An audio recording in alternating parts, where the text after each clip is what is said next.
A new report by Rentals.ca shows that British Columbia has become the most expensive place in Canada to live. While Vancouver becomes the most expensive city, those in the Northwest say that they're not immune to it either. So in Prince Rupert, I would say rents have basically doubled in the last 4 years.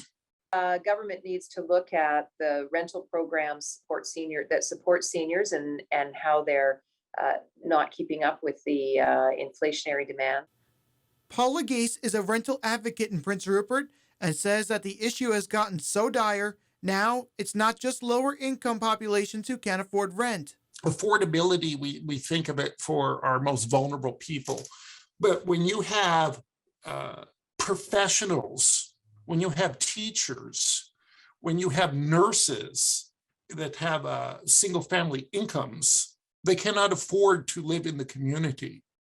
Legace says that he's seeing people come in more often, stranded by their landlord. A lot of landlords will just tell the tenants, you got to pay this, and if you don't like it, you can leave. Well, that's not legal, but a lot of tenants believe they have to pay it, and sometimes they'll agree to it and then come into my office, and it's a bit too late by that point.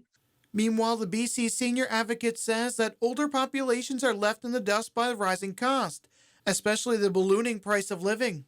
So they may have been in an apartment for 20 years and their rent is relatively low, but now they have to leave that rental unit, sometimes because it's being renovated or torn down. And it's quite catastrophic because they can't find a place to rent that even comes close to what they were paying. She says that the ministry needs to provide not only funding, but resources. As for Legace, rising housing prices will only create more challenges.